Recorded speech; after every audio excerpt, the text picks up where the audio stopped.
Hi guys ตอนนี้เราอยู่ที่งานสายฮุบเงารายาอะไรมั้งก่อนตัวสุดท้ายเนาะซึ่งก็เป็นหนังดิสนีย์แหละตอนนี้เราเข้ามาในงานซึ่งเข้ามาในฐานะของวอลลันเทียซึ่งงานก็ยังบ่ทันเริ่มเทื่อมันจะเป็นช่วงประมาณ4 โมงซึ่งแดดกำลังแหงเลยที่เรามาในตอนนี้ระหว่างนี้เขากาว่างๆกันเลยย่างเลาะแต่กาเก็บภาพตอนที่งานยังบ่ทันเริ่มให้เบิ่งพอดีเห็นกันแล้วล้อตาล้อใจกันเลยเอาจากหน่อยนึงซึ่งก็เป็นห้าน12 13บ่ฮู้ว่าเขาซื้อล้อซื้อถือบ่ซึ่งเขาก็เลือกเป็นรสกะทิแล้วก็คาราเมล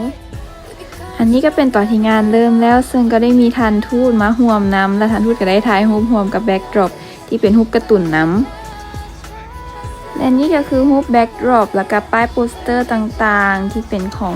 การ์ตูนตัวนี้แล้วก็ตัดภาพมาตอนที่กลางคืนเลยซึ่งกัดเจ้าก็จะเอาไฟมาส่องสงามแฮงต่อมาก็จะเป็นพวกบูธต่างๆที่มีในงานเช่นบูธแต้มรูปบูธขายเครื่องอาร์ตต่างๆแล้วก็บูธเล่นเกมซึ่งจะมีของรางวัลให้นำสำหรับใครที่ไปน่าจะรู้กันอยู่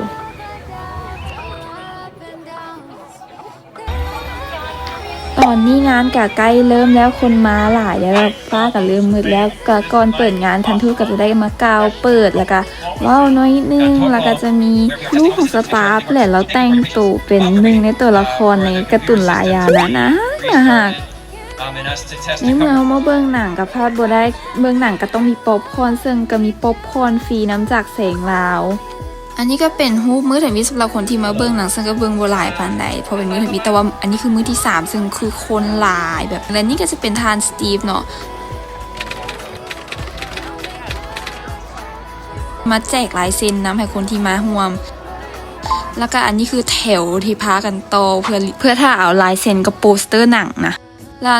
นี่คือไฮไลท์อีกอย่างหนึ่งซึ่งใครที่มาร่วมงานเนาะก็จะได้รับตุ๊กตาลิขสิทธิ์แท้จากดิสนีย์เลยซึ่ง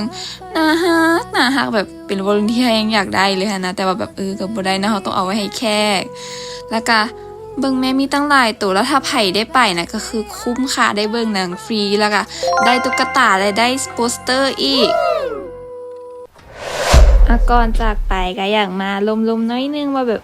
อยากให้แบบไผยังบ่ได้ลองเบิ่งก็อยากให้ลองไปเบิ่งเพราะว่าแบบเป็นหนังดิสนีย์ที่แบบคนลาวมีส่วนร่วมนำแล้วก็มีการนำใส่วัฒนธรรม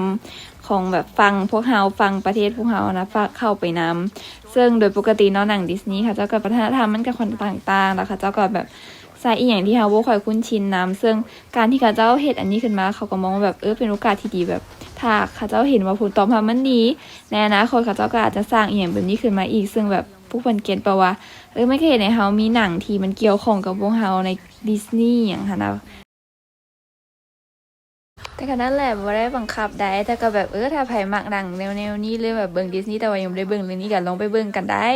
ถ้าไผยังบ่ได้เบิ่งก็อย่าลืมพากันไปเบิ่งเด้อเพราะว่าเขาเบิ่งแล้วก็ก็ได้อยู่กับแบบมีบางมุกที่แบบเขาเข้าใจหั่นนะเขาเจ้าเว้าถึงหยังหั่นนะจากที่แบบปกติเบิ่งดิสนีย์ก็แบบโอเคก็เบิ่งม่วนๆบ่ได้ว่าต้องมาเก็ตฟีลว่าเขาเจ้าเล่นมุกเล่นโจ๊กหยังกันหั่นนะไผยังบ่ได้เบิ่งอย่าลืมไปเบิ่งเด้อ